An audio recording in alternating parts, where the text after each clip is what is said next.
Chapter है ना। आज दूसरा चैप्टर है 9th क्लास के साइंस का केमिस्ट्री का। दूसरा चैप्टर का नाम क्या है? क्या हमारे आसपास के पदार्थ शुद्ध हैं या अशुद्ध हैं? ठीक है ना। हम पदार्थ को जाने थे कि पदार्थ ठोस, द्रव, गैस अवस्था में पाई जाती है, लेकिन हमारे समीप जो पदार्थ है शुद्ध है या अशुद्ध है, हम कैसे पहचान करेंगे? ठीक है ना। तो हम इस टॉपिक को बड़ी अच्छा से क्लियर करेंगे, तो आप सब मेरे साथ बने रहें और इस टॉपिक का आनंद लें। चलिए शुरू करते हैं आज का क्लास। ठीक है, ध्यान दीजिए। जब हम पढ़े थे क्लास को तो उसमें देखे थे ठोस, द्रव, गैस, प्लाज्मा और बोस आइंस्टाइन कंडेंसेंट। ये पदार्थ की पांचों अवस्था की चर्चा है ना। लेकिन जब भी आपसे पूछेगा कि पदार्थ के मुख्य रूप से कितनी अवस्थाएं हैं, तो आपको कितना बताना है? 3 ही बताना है। ठोस, द्रव और गैस बताना है। ठीक है, आइए देखिए। अब गैस को हम लोग जान रहे हैं, है ना। देखिए यहां से ध्यान दीजिएगा, पदार्थ क्या है? पदार्थ। गैस क्या है? एक प्रकार का पदार्थ ही तो है ना। ये सबका सभी पदार्थ है। ठीक है, हम भौतिक परिवर्तन की चर्चा करते हैं। देखिए, भौतिक परिवर्तन और रासायनिक परिवर्तन। थोड़ा सा ध्यान समझिएगा, बातों को आपको समझ में आने वाला है। बाबू ध्यान देगा और समझने का प्रयास करेगा। देखिए, पदार्थ, पदार्थ को अगर बांटे तो देखेंगे इधर क्या लिखा हुआ है? शुद्ध पदार्थ। कौन सा पदार्थ है? शुद्ध पदार्थ। और इधर क्या है? आपका मिश्रण है। ठीक है, याद रखिएगा। अब शुद्ध पदार्थ में क्या आपको आ जाएगा? तो आपको आ जाएगा तत्व आ जाएगा, और उसके बाद क्या आ जाएगा? आपको यौगिक आ जाएगा। तत्व जो यौगिक जो बनता है वो तत्व के सहायता से ही बनाया जाता है, याद रखिएगा। कभी का हम जब पढ़ते हैं, हाइड्रोजन क्या है? तत्व है। ऑक्सीजन क्या है? तत्व है ना। लेकिन इससे बनने वाला जो H2O है, ये क्या है? आपका यौगिक है। यौगिक है कि नहीं? तो सूत्र जो बनता है वही यौगिक कहलाता है। अब ध्यान देना है। अब करें, यौगिक का जो होता है ना, इसका स्थिर अनुपात का नियम लगता है। कैसा अनुपात? स्थिर अनुपात। आप चाहे जो भी लगा लो, अनुपात सेम ही होगा। जैसे कहने का मतलब कि ग्लूकोज लिखते हैं तो C6H12O6 लिखते हैं कि नहीं लिखते हैं? तो जब कार्बन का और हाइड्रोजन का और ऑक्सीजन का अनुपात निकालेंगे तो कितना हो जाएगा? 1 अनुपात कितना? 2 अनुपात 1 हो जाएगा, होगा ना। तो आप इसमें जितना भी ग्लूकोज बनाना चाहे बना सकते हैं। आप 10 को बनाइए, 20 को बनाइए, कोई फर्क नहीं पड़ने वाला है। लेकिन उसमें जो आपका कार्बन का, हाइड्रोजन का और ऑक्सीजन का अनुपात होगा, वो अनुपात क्या होगा? स्थिर ही रहेगा। 1 अनुपात 2 अनुपात 1 ही होगा। इसका कहने का मतलब यही है। ठीक है ना। तो यौगिक में हमेशा स्थिर अनुपात होता है। अब मिश्रण में देखिए, मिश्रण में क्या पढ़ना है आपको? समांगी मिश्रण। और क्या पढ़ना है आपको? विसमांगी मिश्रण पढ़ना है। इस बात को ध्यान से देखिएगा, समांगी मिश्रण और विसमांगी मिश्रण। अब देखिए कि मिश्रण को हम अलग कैसे कर सकते हैं, कौन कौन से तरीके द्वारा हम मिश्रण को अलग कर सकते हैं, पृथक कर सकते हैं। तो मिश्रण को पृथक करने के तरीके कौन कौन से तरीके हैं? हम मिश्रण को कैसे अलग कर सकते हैं? देखिए, छान के भी करते हैं, वाष्पीकरण करके भी करते हैं। छान के बड़े बड़े मिश्रणों को अलग कर सकते हैं? नहीं कर सकते हैं। अगर जल में किसी चीज को मिला दिया जाए, कूड़ा कचरा को, तो उसको छान सकते हैं? नहीं। तो मिश्रण को अलग करने की कौन कौन से तरीके हैं, जरा ध्यान से समझिएगा बातों को। ठीक है, देखिए ध्यान दीजिए। मिश्रण को पृथक करने का तरीका, तो पहला है आपका वाष्पीकरण। कौन सा तरीका? वाष्पीकरण। ठीक है। दूसरा क्या है? आपका अपकेंद्रीकरण। कौन सा है? अपकेंद्रीकरण। और तीसरा क्या है? आपको पृथक्करण, कीप द्वारा पृथक करना, है ना। कीप के माध्यम से उसको क्या करना? अलग करना। दो चीज मिश्रण होंगे, दोनों को अलग अलग करना। ठीक है। और तीसरा क्या है? ऊर्ध्वपातन विधि, है ना। पांचवा क्या है? क्रोमेटोग्राफी। और छठा क्या है? आसवन विधि। सातवां क्या है? क्रिस्टलीकरण। और आठवां क्या है? छनन विधि। नवा क्या है? चुंबकीय पृथक्करण विधि। ये चुंबकीय पृथक्करण विधि इतना बढ़िया विधि है, इसको छोटा सा एग्जाम्पल बताते हैं। जहां भी धार्मिक केंद्र होता है ना, जैसे आप जाते हैं वाराणसी जाते हैं, प्रयागराज जाते हैं, वहां पे इसका वो काम होता है। क्या करता है लोग? चुंबक लेके बड़ा बड़ा, और पानी में बालू में जो लोग सिक्का उक्का फेंकता है ना, वहां से चुंबक से क्या निकालता है? पैसा को खींचता है ना। निकाल कर बहुत सारा पैसा कमाता है। तो कहीं ना कहीं वो भी पृथक ही कर रहा है, अलग ही कर रहा है। किसको? बालू से पैसे को अलग कर रहा है, मेटल को अलग कर रहा है कि नहीं। चुंबकीय पृथक्करण विधि। और 10वां क्या है? फटकन विधि। और 11वां क्या है? क्रोमेटोग्राफी विधि। ठीक है ना। ये विधि जो है ना, देखो क्रोमेटोग्राफी दो जगह लिखा है ना। तो क्रोमेटोग्राफी ये जितना का जितना विधि है ना, सब का सब विधि क्या है? मिश्रण को अलग करने की विधि है। हम नीचे पढ़ेंगे और एक एक का चर्चा करेंगे। ठीक है ना। मिश्रण को अलग करने के लिए इन सारे विधियों में से किसी विधि का प्रयोग कर सकते हैं, बशर्ते आपको याद होना चाहिए कि कैसा मिश्रण है और पदार्थ कैसा है, क्या इससे अलग होगा कि नहीं होगा, यही हमको समझना है। आइए अध्याय को एक नजर में देखने का प्रयास करेंगे। अर्थात कि जो भी हम पढ़ा रहे हैं सब का सब एनसीईआरटी बेस्ड है। और एक नजर में कहने का मतलब क्या होता है कि एक बार में हम पूरे अध्याय पर नजर डालेंगे, इसमें कौन सी चीजें इंपॉर्टेंट है और कौन इंपॉर्टेंट नहीं है। ध्यान दीजिए। देखिए क्या कहता है, शुद्ध शब्द का अर्थ होता है पदार्थ में कोई मिलावट ना हो। शुद्ध का मतलब ही होता है कि कोई पदार्थ में मिलावट ना हो। जैसे कि आप किसी दुकान पर कुछ लेने के लिए जाते हैं, तो जैसे कि आप दाल लेते हैं, तो दाल में भी मिलावट होता है, कुछ लोग आकड़ को मिला देते हैं उसमें, है कि नहीं? चावल में मिलावट होता है, कंकड़ को मिला देते हैं। तो मिलावट बहुत प्रकार का होता है। आप किसी दूध को लेने जाते हैं, तो दूध में लोग क्या मिला देते हैं? पानी मिला लेते हैं। तो शुद्ध का अर्थ क्या होता है? जिसमें कुछ मिलाया ना गया हो, उसको क्या बोलेंगे? हम शुद्ध बोलेंगे, ठीक है ना? मिलावट ना हो। परंतु एक एक वैज्ञानिक भाषा में सभी वस्तुएं विभिन्न पदार्थों के मिश्रण होता है। अब देखो, ध्यान से समझना, हम क्या बता रहे हैं कि शुद्ध वही है जिसमें कुछ मिलाया नहीं गया है, लेकिन वैज्ञानिक क्या बताता है कि जब तक मिलेगा नहीं पदार्थ बनेगा नहीं।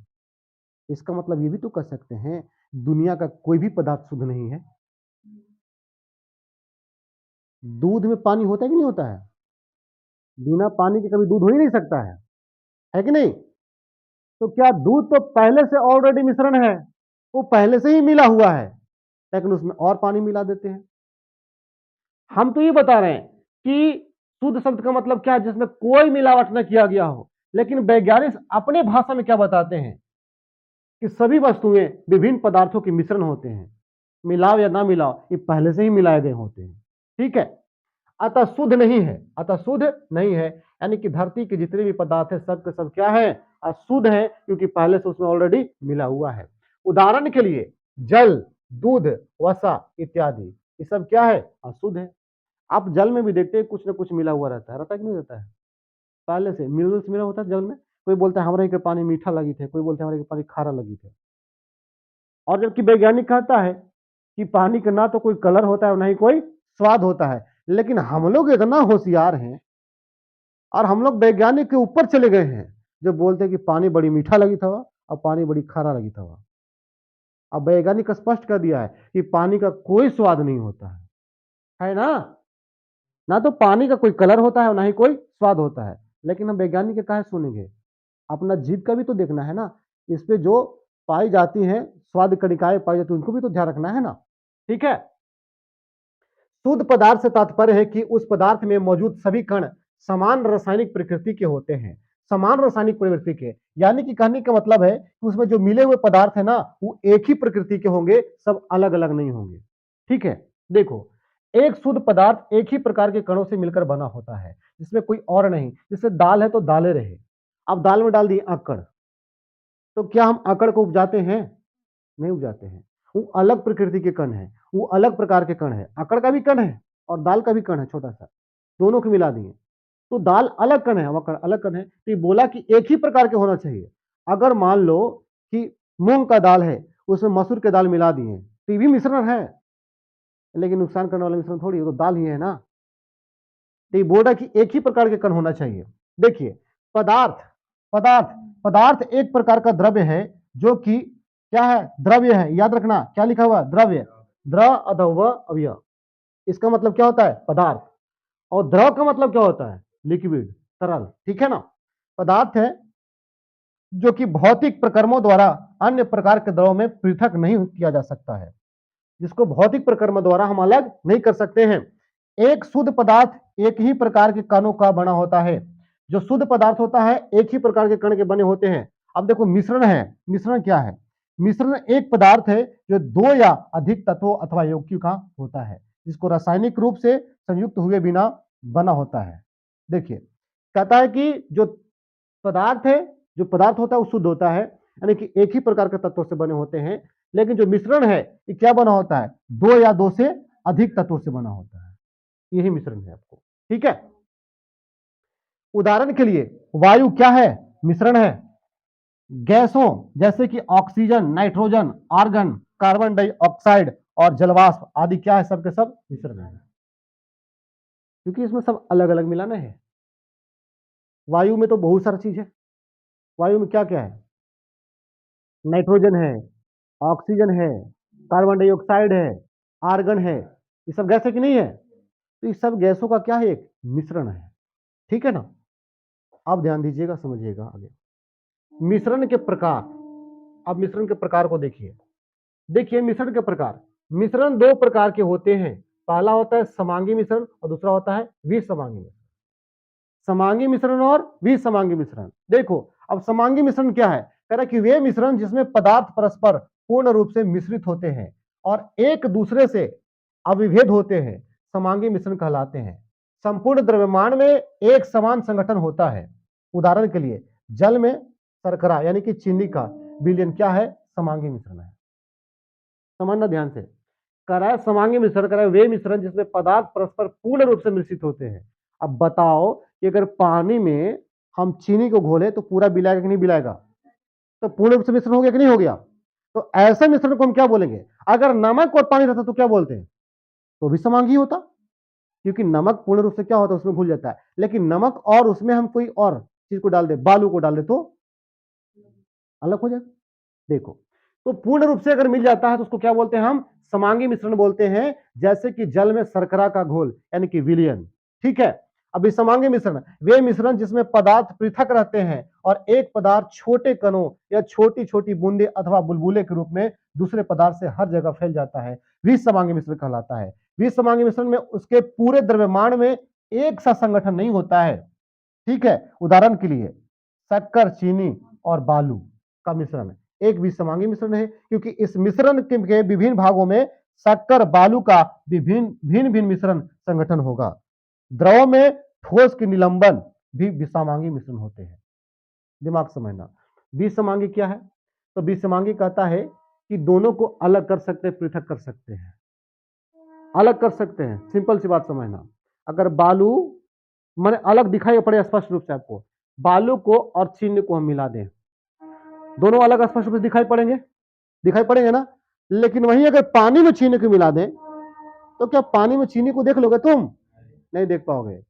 इसका मतलब कि पूरा समा चुका है, पानी के जो कण थे उसमें समा चुका है, इसलिए क्या हो जाएगा, समांगी मिश्रण। लेकिन बालू के कण में चीनी नहीं समा पाया, ये क्या हो जाएगा आपका, विसमांगी मिश्रण हो जाएगा। इतना याद रखना। यहां तक कोई दिक्कत बाबू नहीं ना।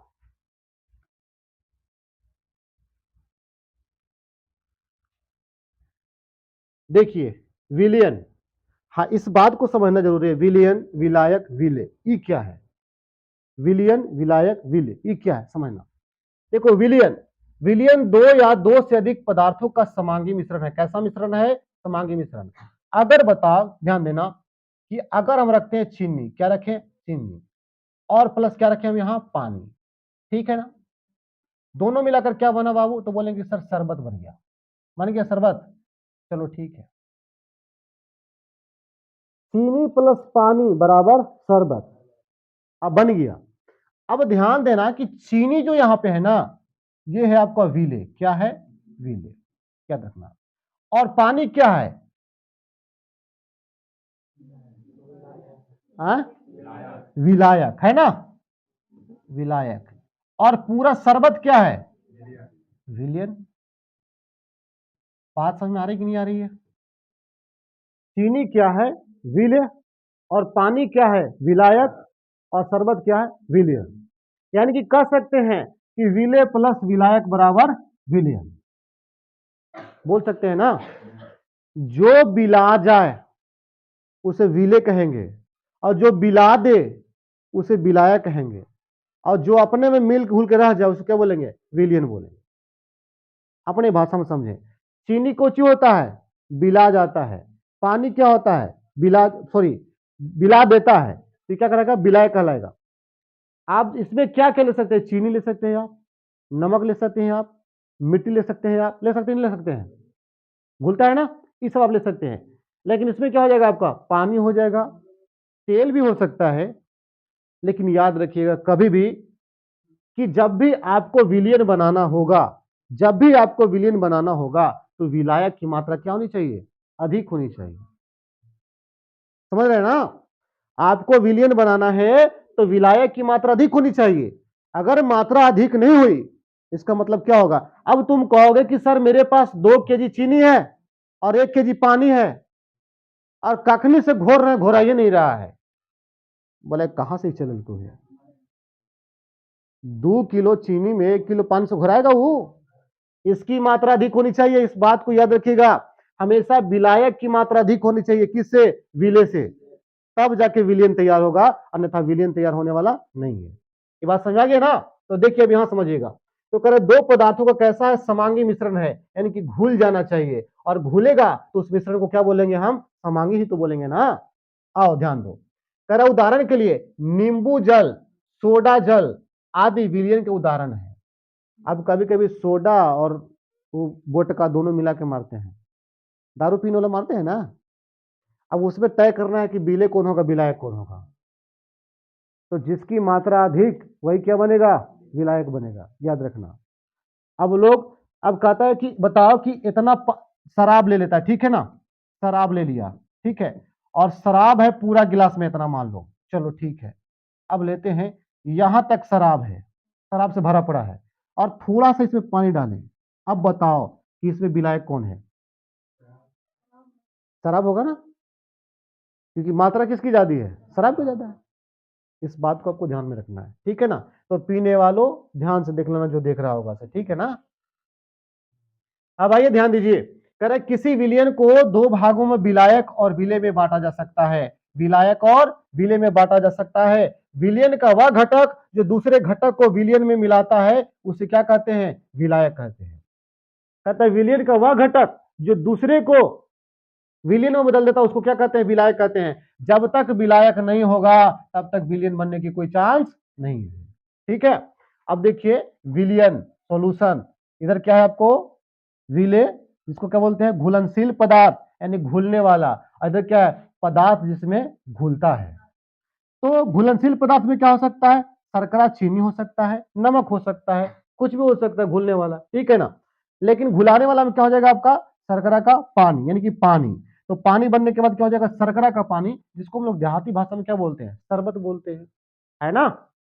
यही बात है, ठीक है। अब देखो नीचे क्या है, विलियन के प्रकार। अब टाइप्स ऑफ विलियन, विलियन कितने प्रकार के होते हैं, जरा ध्यान दीजिएगा और समझिएगा बड़ी गौर से। विलियन के प्रकार, पहले ध्यान दीजिएगा, यहां देखिए क्या है आपका, वास्तविक विलियन, क्या है वास्तविक विलियन। दूसरा क्या है आपको, कोलाइडी विलियन, और तीसरा क्या है आपको, निलंबन वाला विलियन, याद रखिएगा। अब वास्तविक विलयन क्या है, कह रहे कि विलेय का कण का आकार में बहुत छोटे होते हैं, विलेय कण आकार में क्या होते हैं, बहुत ही छोटे होते हैं, लगभग लगभग कितना, 10 के पावर -9 मीटर के बराबर होता है, 10 के पावर -9 मीटर के बराबर होता है, ठीक है। अब देखिए विलायक में कणों का आकार वास्तविक से बड़ा किंतु निलंबन से छोटा होता है, यानी कि इससे बड़ा होगा और इससे छोटा होगा, यानी कितना हो जाएगा ये, 10 के पावर -9 से लेकर 10 के पावर-6 मीटर तक, ठीक है। 10 के पावर-9 से लेकर 10 के पावर-6 मीटर तक। अब बड़ा ये कि ये है -6, यहां तक होना चाहिए। लेकिन निलंबन का आकार क्या होता है, 10 के पावर-6 मीटर, ठीक है ना। 100 से बड़ा कि छोटा,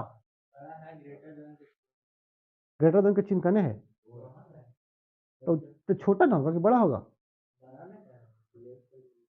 वो लेस देन लिखा हुआ ना है, ई लेस देन लिखल है, जिधर मुंह खुला रहता है वो बड़ा होता है।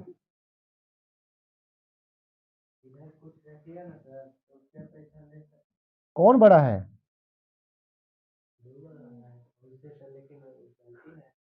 लेकिन गलती है, लेकिन दो बड़ा है कि नहीं है, जिधर मुंह खुला होता है ना वही बड़ा होता है, इतना समझिएगा बात को, ठीक है।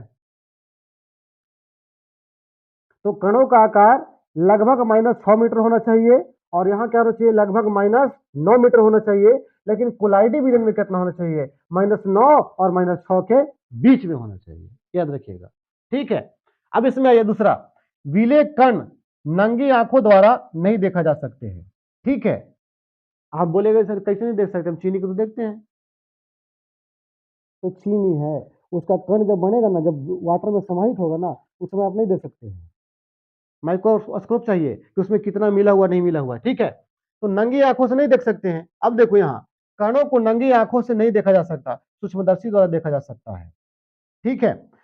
समांगी दिखाई देता है परंतु वास्तव में विसमांगी होता है, समांगी दिखाई देता है लेकिन वास्तव में क्या होता है, विसमांगी होता है। माने कहता है कि हम जब देखते हैं तो लगता है कि पूरा घुलल है, लेकिन वाकई में वो घुलल नहीं रहता है। वो कब पता चलेगा, जब सूक्ष्मदर्शी से देखेंगे तब पता चलेगा, ठीक है। कह रहे कि नंगी आंखों से देखा जा सकता है। किसको? कणों का आकार बड़ा होता है। किसको देख सकते हैं हम? निलंबन के कणों का आकार देख सकते हैं।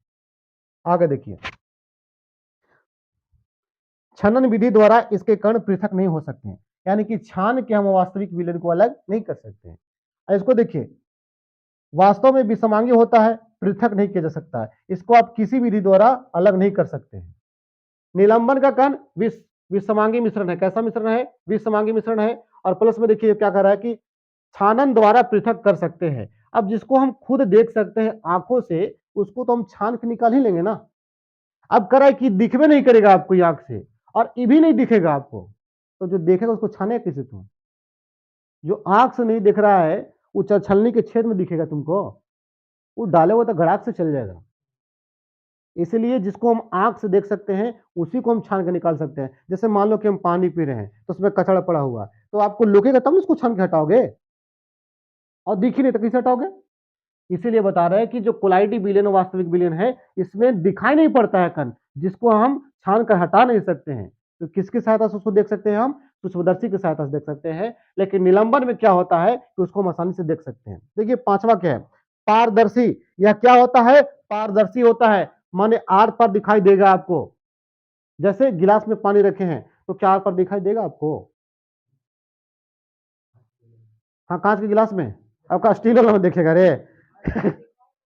दिखाएगा। लेकिन उसमें चीनी घोल के देखना और फिर देखना, अब ट्राई करके देख लेना कि क्या होता है। ठीक है, तो देखो ये समांगी मिश्रण है, तो करे ये पारदर्शी होता है, लेकिन कोलाइडी विलयन क्या होता है? अपारदर्शी होता है। और ये क्या होता है? पारभासी होता है। अब 10th क्लास में पढ़ोगे पारदर्शी, अपारदर्शी, वो परभासी क्या होता है, ठीक है ना। देखो, पारदर्शी के मतलब जिसके आर पर जा सकता है, और अपारदर्शी के मतलब जिसको आर पर नहीं देखा जा सकते, और परभासी का मतलब तन तन लोकित थे, तन तन नहीं लोकित थे। जैसे बाबू कि तेल लगा हुआ कागज, तेल लगा हुआ कागज किसका काम करता है? पारभासी का काम करता है ना। 10th क्लास के फिजिक्स का पहला चैप्टर पढ़े हो ना, उसमें यही दिया था आपको, ठीक है। अब देखो छठा नंबर, स्थिर विलयन, यानी कि अस्थाई रखने पर कण नीचे बैठते हैं। ये विलयन में क्या होता है? वास्तविक विलयन में कि अगर आप हिला डुला देते हो तो मिल जाता है, लेकिन कुछ देरी के लिए छोड़ देते हो ना, तो कण आके कहां बैठ जाता है? पेंदी में नीचे बैठ जाता है, ठीक है। और इसमें क्या है? अस्थाई विलयन। ये क्या है आपका? अस्थाई विलयन। क्योंकि क्या है? अपारदर्शी है, तो ये अस्थाई नीचे पेंदी में बैठा हुआ रहेगा, ठीक है। क्यों? क्योंकि समांगी मिश्रण है कि विसमांगी? विसमांगी है ना, और समांगी ही है ना, जिसमें घोलने पर नहीं दिखाई पड़ेगा। ये क्या है? विसमांगी है ना, घुलेगा ही, और नहीं घुलेगा ही। घुलता कौन है? जो समांगी होता है ना, तो समांगी घुलेगा, विसमांगी नहीं घुलेगा, विसमांगी नहीं घुलेगा। समझ रहे बात? देखो, अस्थाई विलयन, विलय का कण नीचे बैठ जाता है, और इसमें क्या होता है कि विलयन में विलय का जो कण होता है क्या होता है? नीचे आराम से बैठ जाता है। क्यों? क्योंकि इसका कण क्या होगा? मोटा होगा। आप सिंपल सी एक बात याद रखिए, जिसमें अगर समांगी विलयन होगा उसमें कण नहीं बैठेगा, तो इसको बैठेगा नहीं। लेकिन इसको चाहे तो हम देख सकते हैं, जैसे चीनी का और पानी का मिश्रण जब करते हैं, तो चीनी को ग्लास में डालिएगा और उसको हिलाइएगा, वो ऊपर तैरता हुआ रहेगा, नीचे नहीं रहेगा पेंदी में। लेकिन कुछ देरी के लिए बाद छोड़िएगा, तो चीनी का जो कुछ कुछ पार्ट बचा होगा ना, वो नीचे आके पेंदी में बढ़ जाता है, ठीक है। ये वास्तविक विलयन की बात है, और ये दोनों क्या है? अवास्तविक है ना, यानी कि समांगी और इसका क्या है? विसमांगी। 7 नंबर देखना, देखना टिंडल प्रभाव। टिंडल प्रभाव नहीं दिखाई देता किसमें?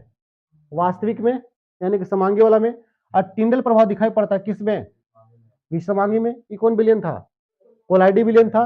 और टिंडल प्रभाव दिखाई वह नहीं दिखा, ये दोनों अवस्था हो सकती है किसमें? निलंबन में। माने कि हम कह सकते हैं कि समांगी विलयन में टिंडल प्रभाव दिखाई नहीं पड़ता है, और विसमांगी यानी कि कोलाइडी जो होता है उसमें टिंडल प्रभाव दिखाई देता है। लेकिन जो निलंबन होता है उसमें दिखाई पड़ भी सकता है और नहीं भी पड़ सकता है। ये कारण है। विलयन के कण छना कागज में से पार निकल जाता है। अरे कागज से क्या हो जाएगा? ये पार हो जाएगा। देखिए उदाहरण के लिए पानी में चीनी। निलंबन के कण छना कागज से पार नहीं निकल सकते। अब इसमें पार हो जाएगा और इसमें पार नहीं होगा, काहे? बताओ। काहे कि पहले ही बताया कि जो वास्तविक कण होते हैं ना वो परभासी होते हैं। तो भैया जब आर पार के चांसेस है तो पार होगा कि नहीं पार होगा? पार होगा ना। लेकिन ये कुछ ही था, पार होगा इसमें? यही तो बात है, जैसे कि दूध और ये रक्त, ये अपारदर्शी है। क्या आप एक गिलास पानी रख के आर पर करके देखो और एक गिलास दूध रख के आर पर करके देखो, पता चल जाएगा कि कौन पारदर्शी अपारदर्शी है। अगर दूध तुम गिलास में डाल दोगे तो आर पर कभी दिखेगा तुमको जी? नहीं दिखेगा ना। ठीक है, क्योंकि कौन सा विलेन है? कोलाइडी विलेन है ना। आप आपसे कभी कभी पूछता भी है कि बताइए कि दूध और रक्त किस विलेन का उदाहरण है, तो क्या बताना है? कोलाइडी विलेन का उदाहरण है। अगर वास्तविक विलेन होगा तो वास्तविक विलेन बहुत ही पतला होता है, जिसको हम पारदर्शी भी कर सकते हैं, आर पर दिख सकते हैं। अब मध्य पूछेगा, मध्य इसमें रहेगा किसमें रहेगा? इसमें रहेगा ना, क्योंकि नहीं दिखेगा उसमें आर पार। दिखेगा मध्य में आर पार? नहीं दिखेगा। अब देखिए, ये करा कि कोलाइडी में कण छाना कागज में से गुजर जाते हैं। इसमें क्या होता है? गुजर जाते हैं, जैसे कि रेत, बालू, पानी। कुछ कुछ पार होगा, कुछ कुछ नहीं पार होगा। तो ये किसका हम पढ़ रहे थे अभी, पता है आपको? विलियन के प्रकार पढ़ रहे थे। विलियन के प्रकार में तीन चीजों पर ध्यान दिए, कौन कौन से? वास्तविक विलियन, कोलाइडी विलियन और निलंबन। वास्तविक विलियन जिसका आकार -10⁻⁹ मीटर होता है, ठीक है। और उसके बाद आपको पढ़ना है निलंबन। निलंबन जिसका आकार 10⁻⁶ मीटर होता है, ठीक है। और उसके बाद क्या पढ़ना है? कोलाइडी विलियन जिसका आकार 10⁻⁹ से लेकर 10⁻⁶ मीटर तक होता है। ये देखो, ये दोनों को बीच का काम कर रहा है, ठीक है ना। इसका और इसके बीच का काम कर रहा है। अब कह रहा है विलियन के नंगी आंखों द्वारा देखा नहीं जा सकता है। इसको क्या कर सकते हैं? सूक्ष्मदर्शी द्वारा इसको देख नहीं सकते हैं, लेकिन इसको सूक्ष्मदर्शी द्वारा देख सकते हैं और इसको नंगी आंखों से हम देख सकते हैं, क्योंकि इसका आकार क्या होता है? बड़ा होता है, ठीक है ना। अब यहाँ देखो क्या कहता है, समांगी मिश्रण है, ये विसमांगी मिश्रण है, और ये भी क्या है आपका? विसमांगी मिश्रण है। समांगी जो पूरा घुला हुआ है, तो घुला हुआ मात्रा या तो चीनी में पानी होगा, इसमें पूरा थोड़ी घुल सकता है, नहीं घुलेगा। आप ध्यान दीजिएगा कि कभी भी आप चाहे, याद रखिए एकदम, और करके देखिएगा कि एक गिलास में आप दही लीजिए और एक गिलास में पानी लीजिए और दोनों में दो दो चम्मच चीनी डालिए और घोलने का प्रयास कीजिए। दही में कितना घोलिएगा ना, तो चीनी के एक दो कम रहिए जाएगा, नहीं घुलेगा। वो नहीं घुलेगा, करके देखना। लेकिन पानी में पूरा का पूरा घुल जाएगा ना। अब पता है क्या, पानिया में तो हम देखी रहे कि रे दूगो बचल हो नीचे, लपेट दे। दहिया में देखिए, कन देखा है, सब रात एकदम बिछा दिए नीचे, इसे एकदम पूरा लिप दिए इसे। और लिपला के बाद देखिए कि एकरा दूगो चीनी छूटल, फोड़ एकरा मारिए से टपक टपक फूट जाता हो। ऐसे करोगे भैया, ये पारदर्शी नहीं है। पारदर्शी में हम बाहर से भी देख सकते हैं, जिसके माध्यम से अच्छा से हिला डुला उसको घोल सकते हैं, लेकिन आप पारदर्शी है, कहां से देखेंगे उसको? आप कभी भी याद रखिए कि दही में चीनी पूरा नहीं घुलेगा, कभी नहीं, कभी नहीं, लेकिन पानी में घुल जाएगा, ठीक है ना। तो ये क्या था आपका? इन आपका था विलियन के प्रकार। विलियन के प्रकार में देख लिए कौन कौन सा? वास्तविक विलियन, कोलाइडी विलियन और निलंबन। एक बार जरा फिर से गौर से आप लोग देख लीजिएगा फिर कभी, तो आपको पूरा का पूरा याद हो जाएगा। लगभग लगभग हम समझाने का काम किए, ठीक है ना। आइए ध्यान दीजिए, समझिएगा। कोलाइडी विलियन के कुछ समान उदाहरण है, ये कोलाइडी विलियन के उदाहरण है, ध्यान दीजिएगा कैसे होता है। देखिए, परीक्षित प्रवस्था विले, और ये क्या है? परीक्षित प्रवस्था माध्यम, ये क्या है? विलायक, और ये क्या है? प्रकार। देखो देखो, ये द्रव और गैस, क्या? एरोसोल। जैसे उदाहरण के लिए क्या लिखो मैं? धुंध और बादल। अंधेरा करता है ना, तो धुंध और बादल।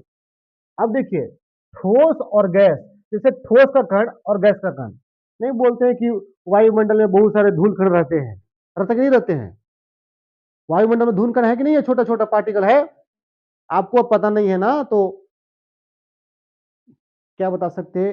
हेमलेट वगैरह लगा कर चलिए गाड़ी उड़ी पर, तो आपको पता चलेगा शीशा पूरा साफ है ना, चश्मा लगा के चलते हैं, शीशा पूरा साफ है, घर में जाकर देखिए कि शीशा पर कितना कचरा बैठा हुआ है, आपको पता चलेगा। खपड़ा के जो घर देखे ना, खपड़ा के घर, तो पहले फूस के घर था, तो ओकरा में से कहीं से रोशनी आते हुए देखे हैं, तो देखिएगा लगता है कि ओकरा में नच रहा है, कुछ हो गर्दा वर्दा चल रहा है, लगता है ना गर्दा चल रहा है, वो धूलकण ही है जिसको हम नग्न आंखों से नहीं देख पा रहे हैं, जैसे उसमें लाइट जा रहा है ना, तो हमको स्पष्ट दिखाई पड़ रहा है धूलकण। तो ये धूलकण पूरा चारों तरफ फैला हुआ है, ऐसा नहीं कि वहीं पे है, चारों तरफ फैला हुआ है, ठीक है ना। तो ठोस के कण और गैस जब मिलाएगा तो क्या बोले, उसको एरोसोल बनाएंगे, लेकिन ये क्या बनाएगा, आपको धुआं का निर्माण करेगा। यही सब कारण है कि दिल्ली में दिन में ही रात हो जाता है, ठीक है। उसके बाद देखिए तीसरा, गैस और द्रव क्या बना देगा आपको, फोम बना देगा, झाग बना देगा। देखिए वो दाढ़ी बनाने वाला फोम आता है, चाहे ब्याह शादी में उड़ाते हैं, जब से फेनवा निकलता है, ओकरा में दो चीज रहता है, क्या रहता है, एक तो गैस होगा, वो क्या होगा, द्रव होगा।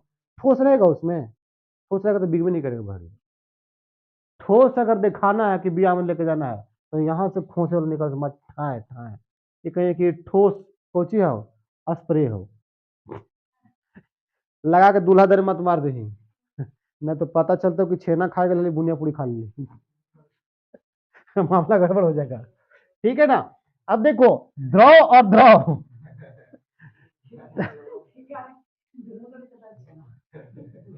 वहां कैंसिल कर दे तो ना पुलाव के, आपको तो पुलाव रोकिए पूरी चलाइए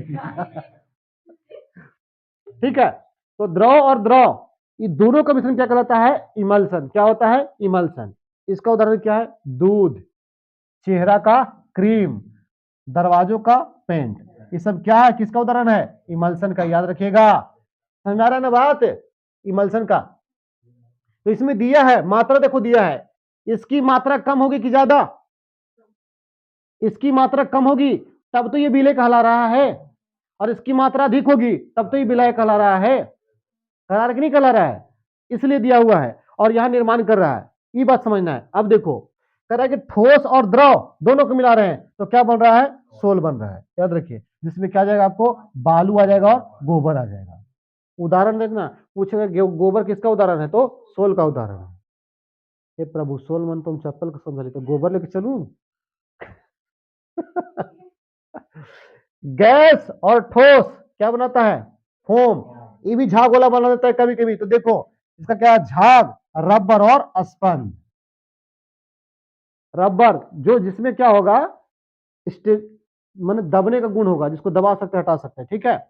उसके बाद देखो क्या आया था, द्रव और ठोस, फिर क्या है, जेल या जेली, जिसमें क्या जाएगा, जेली और पनीर। ये देखो किसका उदाहरण है, पनीर किसमें आता है, जेल का उदाहरण है पनीर, ठीक है। उसके बाद देखो ठोस, द्रव और ठोस, इसमें क्या होगा, ठोस सोल, जिसको क्या बोलेंगे, रंगीन रत्न, कांच। ये ठोस बनेगा, जो कांच वांच होता है ना, वो क्या होता है, ठोसी तो होता है ना। हाँ, अरे सॉरी सॉरी सॉरी, शीशा जो है ना, शीशा ठोस ठोस से बनेगा, शीशा जो है ना ठोस और ठोस से बनेगा शीशा, है ना। देखो तो रंगीन रत्न बनेगा, इसको देखिए क्या लिखा हुआ है, सोल, यानी कि रंगीन दूध, दूध की जैसा होता है इसका कलर, ठीक है। तो ये किसका एग्जाम्पल है, पता चला कोलाइडी विलियन के कुछ सामान्य उदाहरण, ये सब कोलाइडी विलियन के हैं। जैसे आपसे पूछेगा, बताइएगा कि आपसे पूछेगा जो शेविंग क्रीम है ना, जैसे देखिए दूध, चेहरे का क्रीम और दरवाजे का पेंट, तो दरवाजा का पेंट जो है ना किस प्रकार के विलेन का उदाहरण है, तो क्या बोलोगे, इमल्सन का। समझ रहे बात है। और यही चीज सब बना लेता है, लेकिन यही सब में लटक जाता है, आगे बढ़ नहीं पाता है, क्योंकि ये सब कुछ जानकारी नहीं रखता है वो। जानते थे इसके बारे में, थोड़ा बहुत एक आध गो, थोड़ा बहुत एक आध गो, जेली और पनीर वाला, लेकिन इसको फिर से एक बार बढ़िया से जरा देख लेना, सब लोग तो अच्छा हो जाएगा, ठीक है। आगे देखो, गैस में गैस कोलाइड विलेन नहीं है। हाँ, एक बात देखो ध्यान से लिख दिया है कि अगर गैस में गैस मिल जाए तो कोलाइड विलियन नहीं होगा, यह क्या कहलाएगा, मिश्रण कहलाएगा। जैसे कि हवा बोलते हैं, तो हवा क्या एक प्रकार का मिश्रण है, ठीक है ना। अब विलियन की सांद्रता, सांद्रता देखो, सांद्रता मतलब क्या होता है, गढ़ापन, कि कितना गाढ़ा है कि नहीं है। देखो ध्यान दो, विलियन के द्रव्यमान प्रतिशत द्वारा द्रव्यमान, विलियन के द्रव्यमान किसमें, प्रतिशतता द्वारा द्रव्यमान। इस 100 किसके लिए लिखा है, प्रतिशत के लिए, 100 किसके लिए लिखा है, प्रतिशत के लिए। देखो तो किसका पूछा है, विलियन के द्रव्यमान, है ना। तो देखो विलय का द्रव्यमान बटा विलयन का द्रव्यमान गुना 100। इससे क्या निकलेगा? विलयन के द्रव्यमान का प्रतिशत निकलेगा कि विलयन में कितना द्रव्यमान परसेंट है, ठीक है ना। तो क्या लिखेंगे? विलय का द्रव्यमान, जब न्यूमेरिकल पढ़ेंगे तो समझ में आएगा, विलय का द्रव्यमान बटा विलयन का द्रव्यमान गुने 100। और इसमें क्या होगा? विलय के आयतन प्रतिशत द्वारा द्रव्यमान क्या होगा? तो इसमें भी वही होगा, विलय का द्रव्यमान बटा विलयन के द्रव्यमान का आयतन गुना 100। अब आयतन पूछे तो बट्टा में क्या डालना है? आयतन। और द्रव्यमान पूछे तो बट्टा में क्या डालना है आपको? द्रव्यमान। बस यही फर्क है और कुछ नहीं है, ठीक है। अब इसका विशेष जानकारी तो न्यूमेरिकल बनाते समय पता चलेगा आपको। देखिए, मिश्रण को पृथक करने का तरीका। अब मिश्रण जो है उसको अलग कैसे कर सकते हैं, इस तरीका को समझना है आपको, ठीक है। तो पहला वाष्पीकरण विधि, जिसको क्या बोलते हैं? इवेपोरेशन, यानी कि उड़ा देना।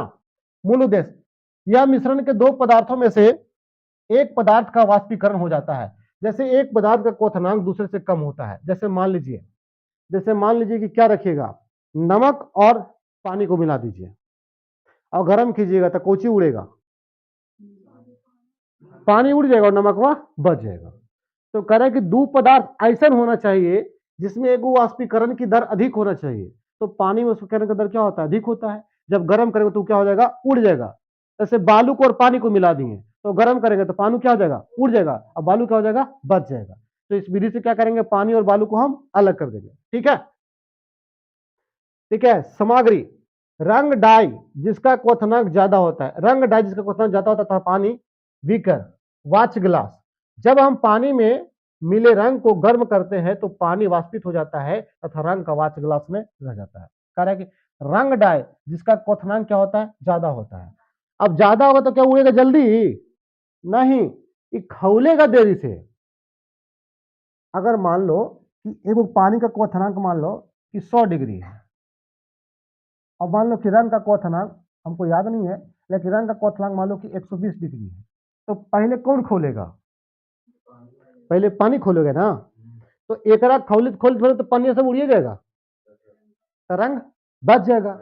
वही बात बोल रहा है, जिसमें डाई रंग बता रहे हैं ना, उसका क्वथनांक पानी से ज्यादा होता है। इसीलिए जब दोनों के मिश्रण को हम गर्म करते हैं तो पानी उड़ जाता है और रंग बच जाता है, ठीक है ना।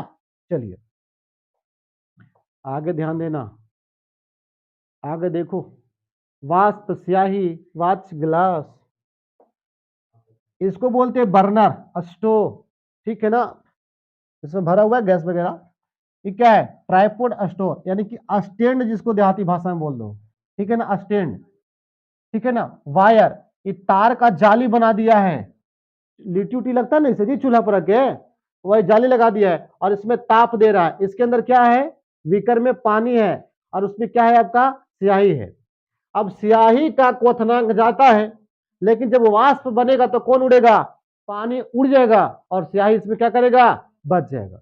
ये वाच ग्लास है, ग्लास का क्या है? पात्र है ये, ठीक है ना। इसमें अब क्यों ऐसे दिख रहे हैं ग्लास के पात्र में? इसलिए ना, प्रयोगशाला में ज्यादातर ग्लास के पात्र प्रयोग किए जाते हैं। क्यों किए जाते हैं? क्योंकि लैब जब हम करते हैं, लैब में जब देखते हैं तो बाहरी से हमको देखना भी तो चाहिए ना।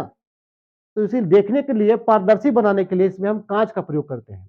अब देखिए अपकेंद्रीय, पहला हम पढ़े वाष्पीकरण, वाष्पीकरण देख लिए ना, बालू या चीनी हो या फिर पानी, या बालू चीनी बोले, बालू या जल हो या फिर पानी या स्याही हो, देख लिए किसमें? वाष्पीकरण में। अब केंद्रीयकरण, मूल्य उद्देश्य सिद्धांत, जब किसी पदार्थ को तेजी से घुमाया जाता है तो भारी कण नीचे की तरफ दबाव डालते हैं तथा हल्के कण ऊपर की ओर चले जाते हैं, जैसे दूध से क्रीम का पृथक करना। देखो, मट्ठा उठा खाए हो महल, तो उसमें कुछ छलाल रहता है, तो मक्खन मट्ठा से हल्का की भारी? हल्का ना, इसीलिए तो घी निकल जाता है और मट्ठा दही सब बेच देता है। पता है क्यों? उसमें कौन सा होता है? अपकेंद्रीयकरण। यानी कि आपसे पूछेगा कि दूध से, अच्छा, दही से क्रीम निकालने की विधि को क्या कहते हैं? आप केंद्रीयकरण विधि कहते हैं, ठीक है ना। इसके द्वारा महते हैं और महने के बाद घी क्या होता है ना कि हल्का हो जाता है, जिसके कारण उछाला जाता है तो ऊपर से खींच लेता है और बाकी नीचे मट्ठा बच जाता है, ठीक है ना। तो ये बात बता रहा है कि हल्के कण ऊपर हो चले जाते हैं और भारी कण नीचे। तो मट्ठा भारी था, नीचे चला गया, और घी हल्का था, क्या हो गया? ऊपर हो गया और बाहर निकाल लिया। देखिए क्या तुम जानते हो कि टोड दूध तथा डबल टोड दूध किसे कहते हैं? बहुत हल्के कण और ये भारी कण। अब दूध कई प्रकार है, देखो इसमें 3 प्रकार का दिया है। बहुत हल्के कण, जो सबसे हल्का होगा कहां जाएगा? ऊपर। जो थोड़ा हल्का होगा कहां रहेगा? बीच में। और सबसे भारी होगा कहां चल जाएगा? नीचे। ये कण का प्रकार है। अब देखो क्या लिखा हुआ है, शराब, इंग्लिश में वाइन बोलते हैं, ठीक है। शराब तथा रक्त को जांचने के लिए प्रयोगशाला में इस्तेमाल किए जाते जाते हैं। इसका बात कर रहा है जी। अब केंद्रीकरण, ठीक है ना। शराब तथा रक्त को जांचने के लिए प्रयोगशाला में इस्तेमाल किया जाता है। क्रीम से मक्खन बनाने में, ये किसका बात कर रहा है? आप केंद्रीयकरण का। अब जब लैब में जाओगे ना बाबू, तो देखना एक वो स्लाइड रहता है शीशा, उस पर रक्त को ऐसे ऐसे रगड़ता कि नहीं रगड़ता है? कहता है कोजी छोड़ा रहा है, तो कारण कि सीरम छोड़ा रहे हैं। सीरम ब्लड में होता है ना, तो वही तो बोल रहे हैं, वही से चेक होगा ना, तो ऐसे रगड़ता है ना, छुड़ाता नहीं छुड़ाता है? वही अब केंद्रीकरण करता है। जब साइंस पढ़ेंगे ना, तो पढ़ेंगे ना कि O group, A B group, A group, B group, आखिर कैसे उसमें कौन सा एंटीजन है, कौन सा एंटीबॉडी है, सब जानना पड़ेगा, है ना। तो उसमें जब चर्चा करेंगे बढ़िया से। लेकिन यहां समझिए कि अगर शराब है तथा रक्त को जांच करने के लिए प्रयोगशाला में इस्तेमाल किया जाने वाली विधि कौन सा है? आप केंद्रीयकरण है। क्रीम से मक्खन बनाने की विधि कौन सी? अब केंद्रीकरण है। वॉशिंग मशीन में कपड़े से पानी निकालने के लिए इस विधि का उपयोग किया जाता है। वॉशिंग मशीन में कपड़ों से पानी निकालने की इस विधि का प्रयोग किया जाता है। क्या आपने देखा है कि हमारे कपड़ों से निकले धूल और मिट्टी के कण वॉशिंग मशीन में नीचे बैठ जाते हैं? क्या आप जानते हैं?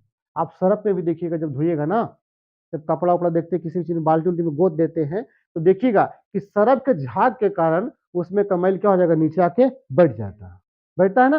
तो वॉशिंग मशीन में तो क्या करता है? मशीन रहता है, कपड़ा को गोले गोले घुमाता है। तो वो भी कौन काम पकड़ता है? आप केंद्रीयकरण पकड़ता है। देखो ध्यान देना। अब अगला क्या है? पृथक्करण कीप विधि। देखो मूल सिद्धांत, दो अघुलनशील द्रव जो दोनों एक साथ नहीं घुल सकते को आसानी से पृथक कीप द्वारा अलग किया जा सकता है। दो अघुलनशील द्रव माने कि दो अघुलन, दोनों घुलता नहीं है, दोनों मिलता नहीं है। दोनों मिल जाएगा तो उसको अलग कैसे करेंगे? अगर टीपा तुम्हारे, कीप माने टीपा समझना, ठीक है ना, टीपा है। अगर मान लो कि चीनी और पानी को घोर दिए, तो टीपा से डालेंगे गिलास में शरबत, तो अगर हमसे चीनी अलग निकल जाएगा। इसके लिए क्या चाहिए? ऐसा पदार्थ चाहिए जो आसानी से दोनों के दोनों क्या हो? अघुलनशील हो, एकदम अलग अलग छना जाए। उसी को हम टीपा से कर सकते हैं। आइए देखिए, समझिएगा बात को। देखिए, पृथककारी कीप का स्टोक कर खोलने से पानी दूसरे बीकर में इकट्ठा कर सकते हैं तथा दूसरे बीकर में बचा तेल इकट्ठा कर सकते हैं। अनुप्रयोग देखिए, पानी से तेल पृथक करना, पानी से तेल को पृथक करना। देखो ध्यान दो, ये क्या है? आपका बर्नर है, ठीक है ना। पानी है, विकर मान ग्लास है, पानी है, स्टैंड लगा हुआ, स्टॉक कॉर्क लगा हुआ है। इसमें क्या है? पानी आकर बैठेगा और तेल ऊपर के ऊपर रह जाएगा। देखिए सरसों का तेल है ना। अगर आप कभी भी देखिएगा कि ग्लास में अगर पानी डालिएगा, उसमें तेल डालिएगा, तो तेल कहाँ जाएगा? ऊपर जाएगा, और पानी कहाँ जाएगा? नीचे जाएगा। इसमें यही बात कहा है कि अगर स्टॉक कॉर्क है, अगर यहाँ लगा दिया जाए, तो इसमें क्या होता है कि तेल ऊपर का ऊपर रह जाता है और पानी नीचे गिलास में आकर बैठ जाता है। कि कीप की तरह काम करता है, ठीक है ना। तो इसे अलग करते हैं। निस्तापन विधि द्वारा पानी एवं तेल के मिश्रण का पृथक्करण। निस्तापन विधि द्वारा पानी और तेल के मिश्रण का पृथक्करण, ये कौन विधि कहलाता है? निस्तापन विधि कहलाता है। सॉरी, निस्तारण विधि है ना। तो निस्तारण विधि कहलाता है। निस्तारण मतलब होता है एक दूसरे से अलग करना, ठीक है, निकाल देना। तो निस्तारण विधि द्वारा क्या कर रहे हैं हम? पानी और तेल के मिश्रण को अलग कर रहे हैं। अगला क्या है? चौथा उधर्वपातन, पढ़े थे ना।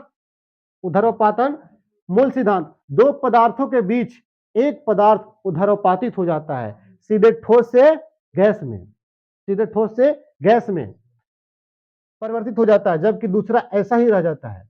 अमोनियम क्लोराइड उधर्वपातन, है ना। देखना, ये बर्नर लगाया हुआ है, और देखो है चाइना डिश, ये चीनी मिट्टी का क्या है? प्याली है। दिख रहा है स्पष्ट जी? चाइना के है, भारत में ना बन सकता है रे। ये चीनी मिट्टी की प्याली है, ठीक है ना। और इसमें क्या डाला हुआ? अमोनियम क्लोराइड डाला हुआ है। अब हम बताते हैं कि उधर्वपातन में क्या होता है। सीधा सीधा अगर इसको गर्म करेंगे अमोनियम क्लोराइड को, तो क्या बनेगा? ये सीधे गैस बनेगा।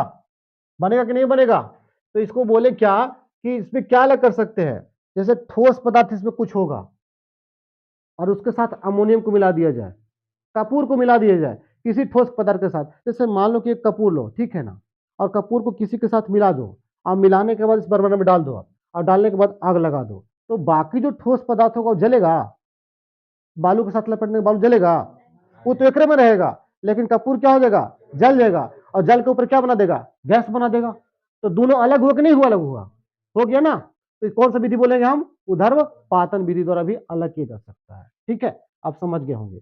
देखिए ध्यान दीजिए, कह रहा है कि अमोनियम क्लोराइड NH4Cl, ठीक है ना, अमोनियम क्लोराइड तथा खाने का नमक के मिश्रण को आसानी से अलग किया जा सकता है। मिश्रण को गर्म करने पर अमोनियम क्लोराइड सीधे ठोस से गैस बन जाता है, जबकि नमक शेष रह जाता है। वही बालू वाला बात बताया, वही बात है कि अमोनियम क्लोराइड यानी कि खाने वाला नमक को मिला दिया है, और अमोनियम क्लोराइड अमोनिया को मिला दिया, उसको क्या किया, मिलाने के बाद जब रखा तो देखा कि अमोनियम क्लोराइड जल के सीधे वाष्प बन गया, ठोस से वाष्प बन गया, और नमक नीचे के नीचे रह गया।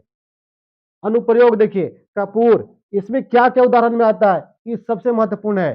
देखिए उदरपातन में कौन कौन सा आता है, कपूर, नेपथिलीन की गोलियां, नेपथिलीन की गोलियां देखे हो, गोल गोल रहता है फ्लेन की गोलियां, हाँ हाँ हाँ हाँ, सेंठवा के लिए सल्फाट, ए पगला, एंथ्रासीन, अमोनियम क्लोराइड उदरपातन द्वारा अलग हो जाते हैं। कौन कौन उदाहरण में देख लो, कपूर, नेपथिलीन की गोलियां, एंथ्रासीन और अमोनियम क्लोराइड, ये किसके उदाहरण है, उदरपातन के हैं। ठीक है, क्रोमेटोग्राफी, क्रोमेटोग्राफी मूल सिद्धांत किसी मिश्रण में रंगीन यौगिक रंजित कणों को पृथक कर सकते हैं किसी सोखने वाले फिल्टर पेपर की सहायता से, जब पानी के कण ऊपर की ओर हो जाते हैं। सोखने वाले, सोखना का मतलब क्या होता है, अवशोषित करना, ठीक है ना। तो सोखने वाले फिल्टर को पेपर की सहायता से जब पानी के कण ऊपर क्यों ले जाता है किसी भी विलयन में, ठीक है, देखना अलग अलग रंग के साथ जाते हैं, तो क्रोमेटोग्राफी पेपर द्वारा दोनों पृथक हो जाते हैं, क्योंकि दोनों रंग अलग अलग गति से सोख लिए जाते हैं पेपर के माध्यम से। देखिए एक कागज की पट्टी है, यहां समझना पड़ेगा, क्रोमेटोग्राफी पढ़ रहे हैं ना, ये कागज की पट्टी है। अब देखिए इसमें स्याही का निशान है और ये कागज का पट्टी है, तो इसमें सोखने का मतलब क्या बताया कि कागज को जो पट्टी है ना, वो अपने में क्या करेगा, रंग को सोख लेगा, खींच लेगा। ठीक है, ये देखिए क्या है, कांच का छड़ है, ग्लास है, और यह क्या, स्ट्रिप ऑफ फिल्टर पेपर, स्याही का निशान है ना, जल, इसका उदाहरण क्या दे, ये जल में है ना, ये जल में डाला हुआ है, स्याही में उपस्थित रंजकों को क्रोमेटोग्राफी द्वारा अलग किया जा सकता है। अच्छा,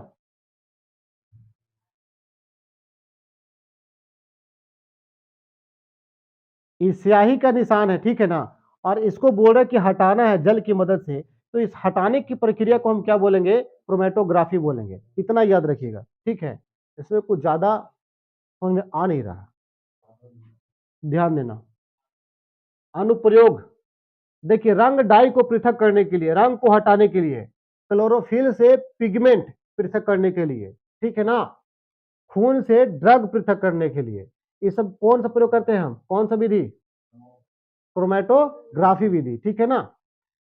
क्या आप सोच सकते हैं कि जब किसी खिलाड़ी का डोपिंग टेस्ट होता है तो खून का क्या करते हैं, डोपिंग टेस्ट होता है सभी खिलाड़ियों का, जो उल्टा पुल्टा काम करता है ना, उन सबका टेस्ट करवाया जाता है। अभी खान सर बोल रहे थे ना, उन सबके टेस्ट करवा लगी, बीपीएससी वाला कौन टेस्ट होने के लिए बोल रहे थे, नहीं नहीं, झूठ का पता लगा जाएगा, हाँ सब नेता का टेस्ट होगा, वो पता चल जाएगा उसे, ठीक है ना।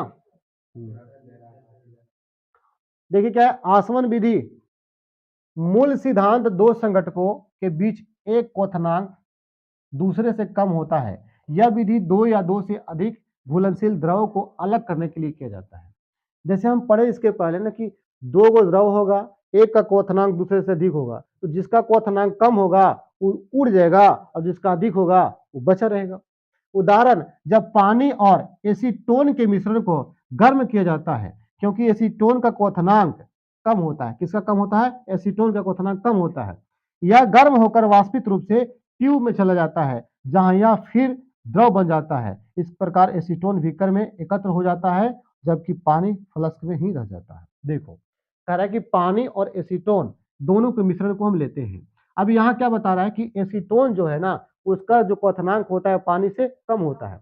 अब दोनों को मिलाकर रखते हैं, एक बर्नर में डाल दिए, ठीक है ना। अब इसमें क्या हुआ कि जब दोनों को गर्म किए तो गर्म करने के बाद एसीटोन क्या हो गया, उड़ गया।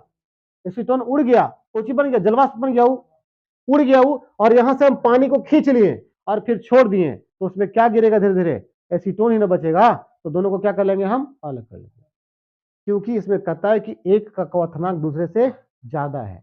एसीटोन का क्वथनांक किससे, पानी से कम है ना, पानी का क्या है, ज्यादा है। ये वही दर्शाया है आपको, ठीक है। जल निकास, जल संग्रह, एसीटोन व जल मिश्रण, कुछ नहीं है।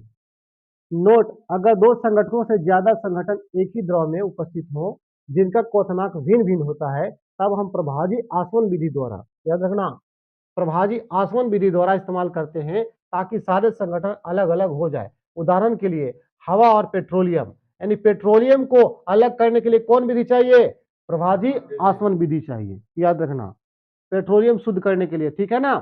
पेट्रोलियम को पैराफिन मोम में पृथक किया जाता है। तेल, लुब्रिकेंट, डीजल, केरोसिन तेल, पेट्रोल तथा पेट्रोल गैस को इस विधि द्वारा पृथक किया जा सकता है। देखो, आसवन विधि पेट्रोलियम को अलग करने के लिए, लेकिन बता रहे कि पेट्रोलियम को पैराफिन मोम में पृथक किया जा सकता है। देखो, पेट्रोलियम एक कच्चा पदार्थ है जिसमें बहुत सारे चीज होते हैं, और यह पेट्रोलियम को जब पैराफिन मोम में पृथक करते हैं तो पृथक करने के बाद बहुत सारे पदार्थ बनते हैं। जैसे क्या बन जाते हैं, तेल, लुब्रिकेंट बनते हैं, डीजल बनते हैं, केरोसिन तेल बनते हैं, पेट्रोल बनते हैं, तथा पेट्रोल गैस को इस रूप में वितरित किया जा सकता है। इस सब का सब किससे बनता है, तो पेट्रोलियम से बनता है। आप ट्रेन में जाते देखते हैं ना, ट्रेन में उसको डाल के मोटरसाइकिल चलाइएगा, नहीं चलेगा। वो क्या है, पेट्रोलियम है, पेट्रोल नहीं है। पेट्रोलियम का मतलब है कि कच्चा सामग्री है, उसमें सब मिलल है, अभी सब अलग होगा तब तो चलाएगा। क्वथनांक, पेट्रोल तो जल्दी नहीं उड़ जाएगा, कैसे ज्यादा होगा, पानी से कम ना होगा, कम रहेगा तो कम रहेगा तो ज्यादा होगा, ज्यादा होगा। पेट्रोल का कम होगा, पेट्रोलियम का ज्यादा होगा, क्योंकि पेट्रोल जल्दी उड़ता है, पेट्रोलियम जल्दी नहीं उड़ता है। अगर पेट्रोल जैसा पेट्रोलियम होता तो पता चलता कि करू गेट खुला लेते जाते जाते सब उड़ गए, वहां जाकर खाली निकाले गए तो डब्बा खाली ढनढनाई थे, कुछ बचबे नहीं कर रहा। देखते हो ना, बाइक को दोपहर में खड़ा नहीं करते धूप में, का है कि सब पेट्रोल उड़ जाएगा। अब मालगाड़ी को तो कहाँ कहाँ लगा के छोड़ देता है, अगर ओकरा में पेट्रोल रहेगा तो कुछ कहेगा कि लगता सब उड़ जाते, पेट्रोलियम जाता है उसमें, कच्चा पदार्थ, ठीक है। हवा से कैसे गैस प्राप्त कर सकते हैं, हवा को भी इस विधि द्वारा पृथक कर सकते हैं। अरे, कितना बाकी है जी, और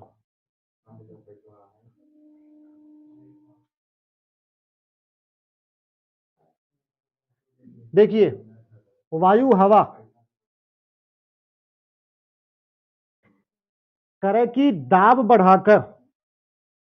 बढ़ाएंगे तो क्या होगा, वायु को संपीड़ित तथा ठंडा करना। जब प्रेशर बढ़ाएंगे ना, तब हम क्या कर सकते हैं, वायु को संपीड़ित कर सकते हैं। अगर प्रेशर नहीं बढ़ाते तो इतना छोटा सिलेंडर में पूरा का पूरा गैस जाएगा, तो दाब बढ़ाना पड़ता है आपको वायु को संपीड़ित करने के लिए, ठंडा करने के लिए। द्रवीय वायु देखिए, प्रभावी आसवन कॉलम में वायु को धीरे धीरे गर्म करते हैं, क्या करते हैं, धीरे धीरे गर्म करते हैं। विभिन्न ऊंचाइयों पर गैसों का पृथक्करण किया जाता है, मतलब अलग अलग ऊंचाई पर गैसों को अलग अलग अलग किया जाता है, और करने के बाद पेट्रोल को निकाला जाता है। यहाँ देखिए, कम क्वथनांक डी सी बी ए, या क्या संगठन, अधिक क्वथनांक मिश्रण। नीचे वाला ऊपर से जब नीचे आइएगा तो देखिए क्या है, क्वथनांक आपको क्या हो रहा है, बढ़ रहा है। ऊपर से नीचे आने पर क्या हो रहा है, क्वथनांक बढ़ रहा है। तो बताओ कि सबसे पहले यहां वाला उड़ेगा कि सबसे पहले यहां वाला उड़ेगा, है यहां से न उड़ते जाएगा, ये निकलेगा, ई निकलेगा, ई निकलेगा, फिर ई निकलेगा। देखो क्या कर रहा है कि विभिन्न ऊंचाइयों पर गैस का क्या होता है, पृथक्करण होता है विभिन्न ऊंचाइयों पर। अब यहाँ ऊंचा है तो यहाँ कुछ अलग पृथक्करण हो जाएगा, अलग हो जाएगा। जैसे सब गैस का अलग अलग होता है ना, तो यहाँ अलग हो जाएगा, कुछ बचेगा तो यहाँ अलग हो जाएगा, और कुछ बचेगा तो यहाँ अलग हो जाएगा, और कुछ बचेगा तो यहाँ अलग। इसके बाद हो जाएगा प्रभाजी आसवन विधि का अनुप्रयोग विशेषताएं। पहला बात देखिए, ध्यान दीजिएगा। साधारण प्रभाजी आस्तंभ एक नली होती है जो कि शीशे के गुटकों से भरी होती है, शीशे गुटकों से भरी होती है। ये गुटके वाष्प को ठंडा व संग्रहित होने के लिए सतह कप प्रदान करती है। देखिए इसका काम क्या है, शीशे के जो गुटके, इसका काम क्या है, इसका काम है वाष्प को ठंडा करना और क्या करना, संघनित करना। जब तक ठंडा नहीं होगा तब तक संघनित होगा। हम बताए थे कल, तो बताए थे आपको कि जब उधर से हम जलवाष्प से पानी बना रहे थे तो क्या कर रहे थे, उसको संघनित कर रहे थे नहीं, और जब पानी से हम ठोस बना तो फिर क्या कर रहे थे, संघनित कर रहे थे। लेकिन जैसे ही बोले कि ठोस से पानी बनाए तो क्या कर रहे थे, गर्म कर रहे थे, और फिर पानी से वाष्प बने तो क्या कर रहे थे, गर्म कर रहे थे। ठीक है ना, तो यही बोल रहा है कि वाष्प को ठंडा करेंगे और संघनित होने देंगे, यानी कि जमा होने देंगे तो फिर पानी का रूप मिलेगा। दूसरा देखिए, तेल को शुद्ध करने वाली मशीनों द्वारा क्रूड ऑयल अलग करने में, तेल को जो शुद्ध मशीन का क्या बोलते हैं हम, क्रूड ऑयल को अलग करने में किसका मदद लिया जाता है, प्रभाजी आसवन विधि का मदद लिया जाता है। कार्बनिक रस को शुद्ध करने के लिए, कार्बनिक रस जैसे पढ़ते हो ना, साइट्रिक एसिड वगैरह ये सब है ना, ये क्या है, अम्ल है, लेकिन उसमें क्या है, कार्बनिक मात्रा होती है ना। इस सब को शुद्ध करने के लिए हम क्या करते हैं, प्रभाजी आसवन विधि का प्रयोग करते हैं। चौथा क्या है, ऑक्सीजन द्रव नाइट्रोजन, ऑक्सीजन और द्रव नाइट्रोजन यानी कि तरल नाइट्रोजन तथा आर्गन को वायु से पृथक करने में प्रभाजी आसवन विधि का प्रयोग किया जा सकता है। ऑक्सीजन को अलग करने के लिए, द्रव नाइट्रोजन को अलग करने के लिए, और आर्गन को किससे अलग करने के लिए, वायु से। अरे भाई वायु है तो वायु में बहुत सारी चीज है ना, 78% क्या हो जाएगा आपका, नाइट्रोजन हो जाएगा, 21% क्या हो जाएगा आपका, ऑक्सीजन हो जाएगा, है ना, 0.03% क्या हो जाएगा आपका, कार्बन डाइऑक्साइड हो जाएगा, और बाकी क्या बचता है, अक्रिय गैस बचता है। अक्रिय गैस में क्या ज्यादा होता है, आर्गन होता है, तो इसको आर्गन को हमको बाहर निकालना है ये पूरा 100% में से, तो कौन सी विधि को प्रयोग करेंगे हम, प्रभाजी आसवन विधि का प्रयोग करेंगे, और यहां से आर्गन को हम बाहर निकाल लेंगे। ठीक है, एकदम थक गया ना हो।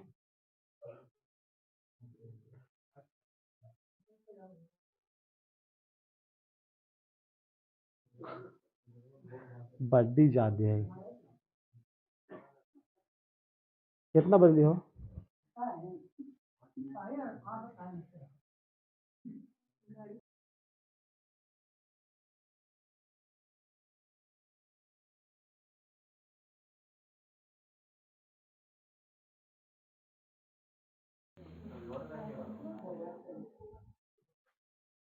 समझना, ध्यान देना। हाँ चलो, क्रिस्टलीकरण, किसी मिश्रण से अशुद्धि को दूर करने के लिए पहले किसी उपयुक्त विलयन में घोलना और क्रिस्टलीकरण द्वारा एक संगठन को पृथक करना। ध्यान देना, किसी मिश्रण से अशुद्धियों को दूर करने के लिए पहले किसी उपयुक्त विलयन में, कोई विलयन होगा, विलयन समझते हैं ना, मिलाया हुआ होगा, और उसमें फिर से हम क्या करेंगे, उसको घोल देंगे, विलयन में घोलेंगे, और उसके बाद क्रिस्टलीकरण द्वारा क्या करेंगे, उसको संगठित करके अलग करेंगे।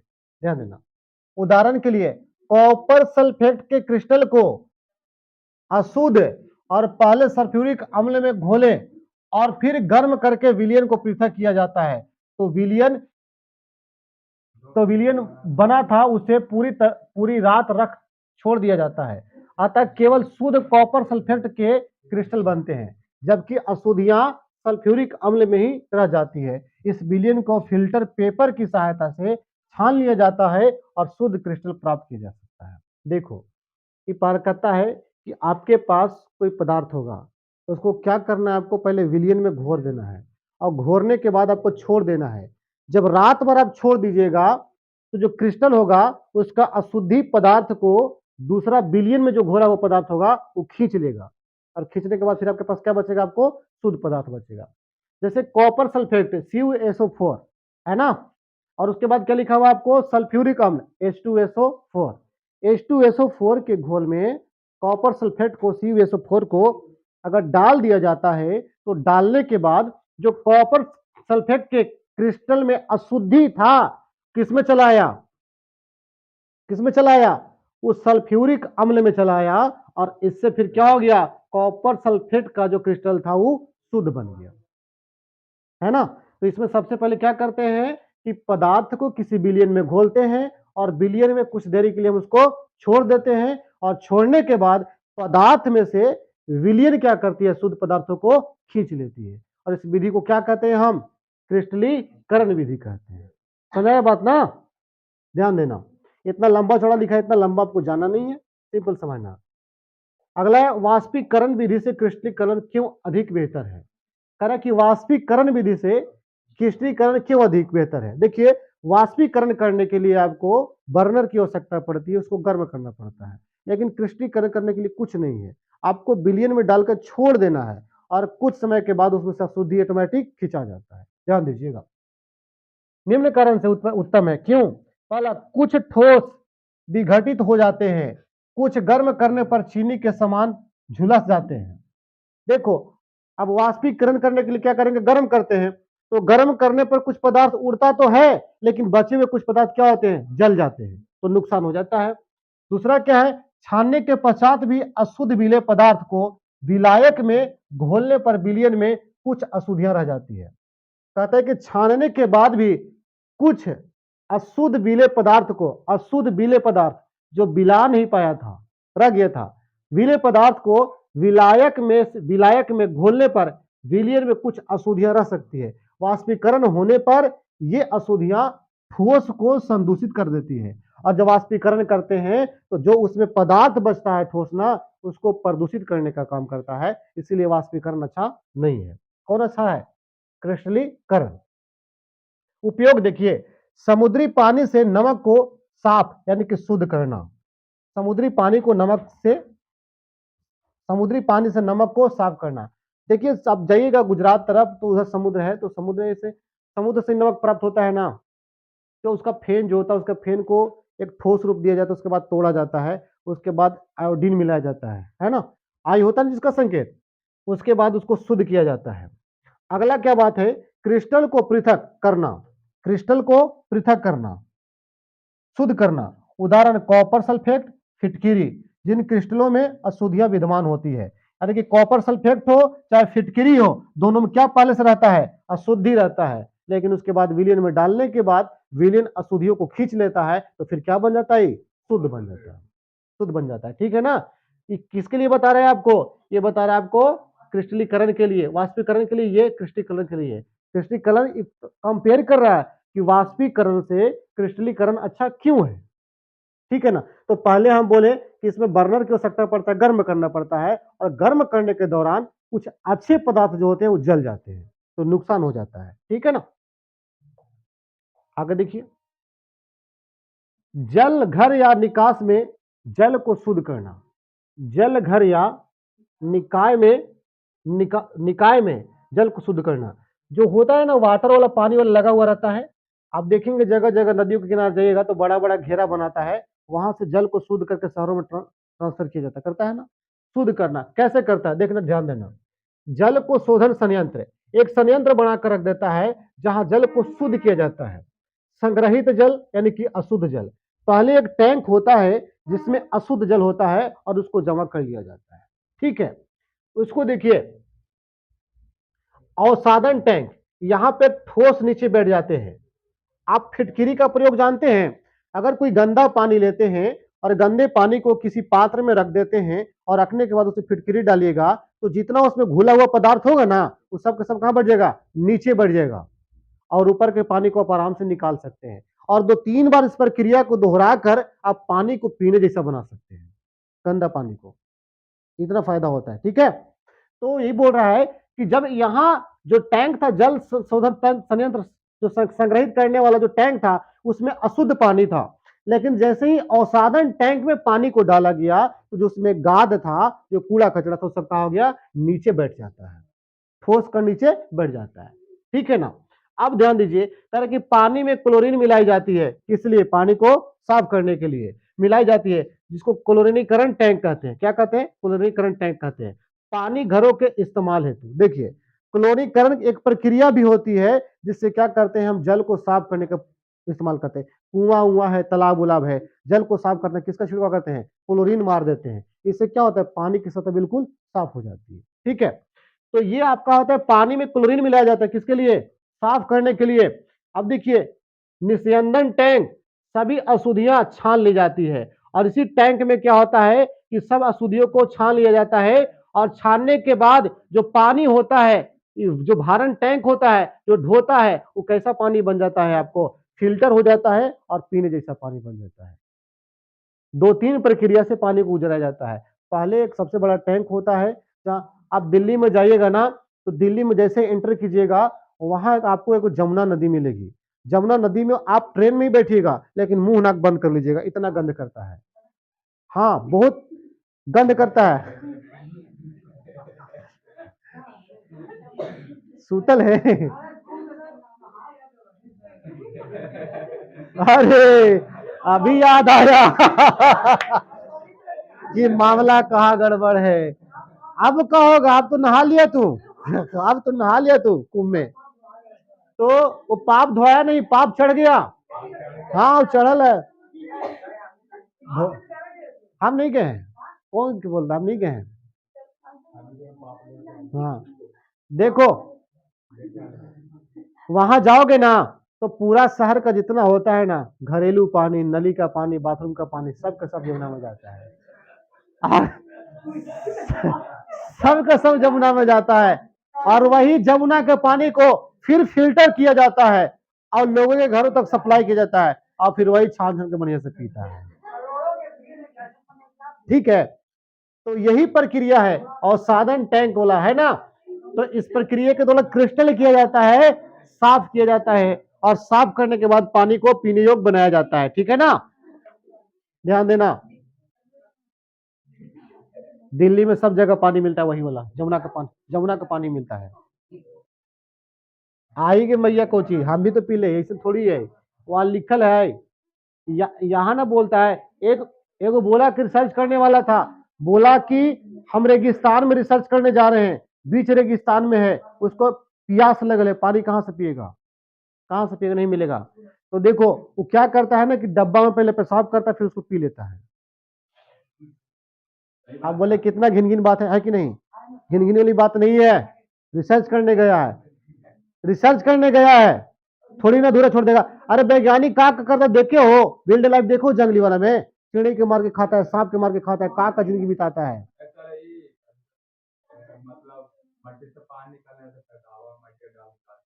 तो क्या करेगा? कुछ कर सकता है। अगर आपको कोई वैसा पार्ट दिखे जो आप भीगा हुआ लग रहा है, अरे यहाँ बिहार का जो फिल्मिया बना था, मांझी दी माउंटेन मैन, उसमें दिखाया था, पता है, जो शैवाल होता है ना, जो कुआं के अंदर हरा हरा बैठा रहता है, सुखाड़ आ गया था ना, तो सुखाड़ के दौरान क्या हुआ था? उसको गार के नोच नोच के मटिया के वैसे से चाट के जीता था आदमी। पानी नहीं था तो। विटामिन की बात नहीं छोड़ो, उसको पानी चाहिए, पानी चाहिए किसी रूप में, उसको समझाया बात। तो वो जीने का तरीका है, वो रिसर्च कर रहा है, ऐसा थोड़ी है। मजाक में मत लेना कभी सब चीजों को। भौतिक तथा रासायनिक परिवर्तन। देखिए, भौतिक परिवर्तन समझिएगा, और रासायनिक परिवर्तन देखिए, यह उत्क्रमणीय होता है, यह अनुत्क्रमणीय होता है। भौतिक परिवर्तन के दौरान कोई नया पदार्थ नहीं बनता है, और नए पदार्थ बनता है किसके बाद? रासायनिक। अच्छा, भौतिक परिवर्तन रासायनिक परिवर्तन मतलब बुझाता है? मोमबत्ती का जलना कौन परिवर्तन, और मोमबत्ती का पिघलना कौन परिवर्तन?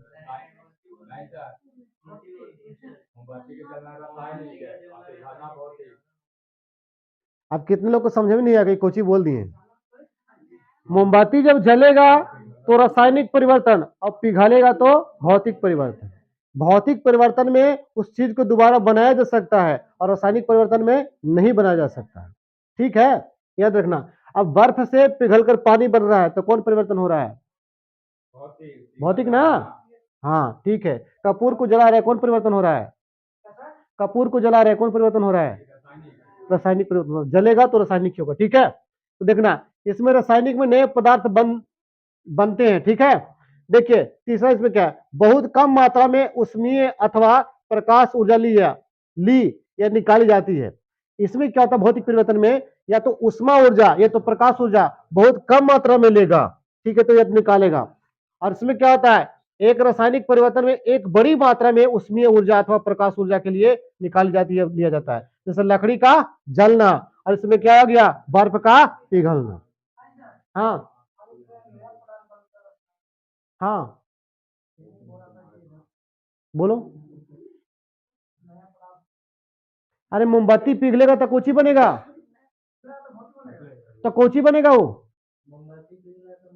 मोमबत्ती ना बनेगा, तो नया पदार्थ बना, नहीं ना बना, मोमबत्ती ना रह गया, नहीं समझे, अरे मोमबत्ती ना रह गया। हाँ, इसमें नया बनेगा, कैसे बनेगा, लकड़ी के जलाओ लकड़ी बनेगा वो, चारकोल बनेगा वो ना, चारकोल ना बनेगा, राख ना बनेगा वो, समझ रहे बात, यही बात बताना चाहता है। देखिए इसमें आप पढ़े हैं ना कि देखिए कार्बन डाइऑक्साइड और प्लस जल को जब मिलाते हैं तो क्या बनता है, ग्लूकोज बनता है, बनता है कि नहीं बनता है, यही ना बनता है। तो इसमें क्या चाहिए, सूर्य का प्रकाश चाहिए, और बहुत कम मात्रा में होना चाहिए। जितना तेज प्रकाश मिलेगा उतना ज्यादा ग्लूकोज का निर्माण होगा, और उतना बढ़िया भोजन बनेगा कौन, पेड़ पौधा, समझे बात। तो इसीलिए करा एक कैसा प्रक्रिया है, रासायनिक है ना, तो रासायनिक प्रक्रिया में जो उष्मा होता है ना, उष्मीय ऊर्जा या प्रकाशीय ऊर्जा, जिसकी अधिक मात्रा की खपत होती है या तो अधिक मात्रा में निकलता है, लेकिन जब भौतिक परिवर्तन होता है तो इसकी मात्रा क्या होती है, कम होता है, लेगा भी तो कम ही मात्रा में और देगा भी तो कम ही मात्रा में, समझ बात। आओ देखो, तत्व एलिमेंट्स, एक शुद्ध पदार्थ जिसमें ना तो साधारण पदार्थ में तोड़ा जा सकता है और ना ही किसी किसी ज्ञात भौतिक व रासायनिक विधि द्वारा दो या साधारण पदार्थों से बनाया जा सकता है, उसे क्या कहते हैं, तत्व कहते हैं। जैसे लोहा, सोडियम, तत्व तो तत्व ही भैया। आप एल्युमिनियम लिख दो Al, इसको ना तो तोड़ सकते हैं और ना ही हम जोड़ सकते हैं। सोडियम Na क्या है, तत्व है। मैग्नीशियम क्या है, तत्व है। ऑक्सीजन क्या है, तत्व है। हाइड्रोजन क्या है, तत्व है। आप पीरियोडिक टेबल में जितना भी चीज देखते हैं सब के सब क्या है, तत्व है। लोगों से पूछो कह रहे ऑक्सीजन तत्व है कि गैस, गैस होगा, तत्व ना होगा, तत्व नहीं होगा। अरे भाई स्वतंत्र अवस्था में पाया जा रहा है तो तत्व तो होगा ना। यही बोला कि देखो सब स्पष्ट बोल रहा है कि एक शुद्ध पदार्थ जिसे ना तो साधारण पदार्थों में तोड़ा जा सकता, ऑक्सीजन को तोड़कर कुछ बनाओगे, झुंझुना टूट भी नहीं करेगा ना ही किसी ज्ञात भौतिक व रासायनिक विधि द्वारा दो या साधारण पदार्थों से बनाया जा सकता है। अब ऑक्सीजन दो को पदार्थ से मिलाकर बना दोगे, ऐसा सिस्टम है कि हमारा ऑक्सीजन के घटी थे तो कार्बन डाइऑक्साइड दे दे और हाइड्रोजन ठूस दे, ऑक्सीजन हो गया, होगा। तो ना तो उसको बना सकते हैं ना ही उसको हम तोड़ सकते हैं, वही क्या है आपका तत्व है। तत्व एक प्रकार के अणुओं से मिलकर बना होता है, किससे बना होता है, अणु से बना होता है। देखिए तत्व के प्रकार, देखिए तत्व धातु, अधातु और उपधातु, तत्वों को तीन कैटेगरी में बांटा गया है, धातु, अधातु और उपधातु। अब धातु क्या होता है, जिसमें विशेष प्रकार की चमक पाई जाती है, जो मुख्य रूप से ठोस अवस्था में पाई जाती हो, है ना, ये क्या है, धातु है। अधातु जिसमें चमक नहीं पाई जाती हो और यह द्रव या गैस की अवस्था में पाई जाती है ना। और उपधातु, ये तत्व धातु और अधातु के बीच के गुण रखते हो, ये दोनों। अब बताइए किसमें बोलता है ना कि धातु जो ठोस अवस्था में होता है, लेकिन एक धातु जो होता है ना द्रव अवस्था में होता है, कौन सा, पारा, नहीं, जिसको Hg बोलते हैं, ठीक है। और ये बोलता है कि ठोस अवस्था में नहीं होता है, लेकिन एक वो जो ठोस अवस्था में होता है, कुछ होता है ब्रोमीन, कुछ लिखे Br ना, अच्छा द्रव अवस्था में रहता है, कुछ ही बोले क्या, हाँ गलती से हो जाता है कभी, है ना, ठीक है ना। तो इसमें क्या हो जाएगा आपका, ब्रोमीन हो जाएगा, याद रखना। अरे गलती से मिस्टेक हो गया बाबू, क्या करे, देखो। अब दूसरा क्या है, आघात वर्धता होती है, कौन सी आघात वर्धता होती है, तो धातु होता है, तन्य होती है, अर्थात धातु को खींचकर तार बनाए जा सकते हैं। 1 ग्राम सोना के खींचेगा तो 2 किलोमीटर लंबा तार बनेगा, बनेगा ना। देखो अघात्यवर्धता जेकरा कूच के चौड़ा कर दे, तन्यता जेकरा खींच के टान के चौड़ा कर दे, बड़ा कर दे। पीटने की प्रक्रिया को अघातवर्धता कहते हैं और खींचने की प्रक्रिया को तन्यता कहते हैं। और ये सब गुण कहाँ होता है? धातु में होता है। गैस में थोड़ी होगा कि गैस के खींच दिलुआ, गैस के चाँद दिलुआ, गैस के पीट दिलुआ। सिलेंडर के तो पीट सकता है, गैस के थोड़ी पीट देगा, नहीं पीट सकता है ना। अघातवर्धता नहीं होती है, तन्यता भी इसमें नहीं पाई जाती है, और इसमें भी क्या होगा? नहीं पाई जाती है, याद रखना।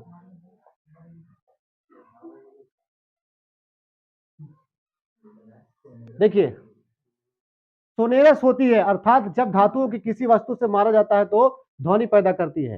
ये सोनेरस समझ में आया बाबू? नहीं आया होगा ना? देखो हम बताते हैं। ये ट्रेनवा जाता है तो कनवा लगा के देखे हो इसे सुन के पटरिया में सन सन सन सन करता है। हाँ, यही सोनेरस। मारेगा लोहा पता, यह पीटेगा भी और दैत्य करेगा सुन, दैत्य करता है कि नहीं करता है?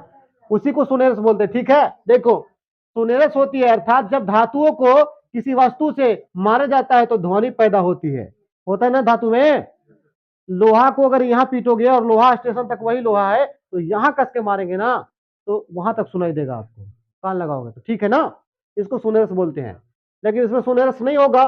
द्रव में कैसे सोनेरस होगा? पानी में हाथ पीटेंगे तो मैंने यहाँ नदी है तो सुनाएगा, उधर जाके नहीं सुनाएगा, लेकिन लोहा में सुना जाएगा बाबू। ठीक है ना? और पता होना चाहिए ध्वनि का चाल सबसे अधिक किसमें होता है? ठोस में होता है, और खास करके इस्पात में होता है, लोहा में होता है कि नहीं है? इसीलिए तो होता है कि सोनोरस इसमें गुण पाया जाता है कि ठोकते हैं तो यहां से वहां तक सुनाता है, और बाकी में गुण नहीं पाया जाता है तो नहीं सुनाता है। चौथा देखिए, ये उष्मा तथा विद्युत के क्या होते हैं? सुचालक होते हैं। उदाहरण के लिए सोना, लोहा इत्यादि। अगर बढ़िया लाइन चाहिए तो बाबू तुम सोना लगा लो,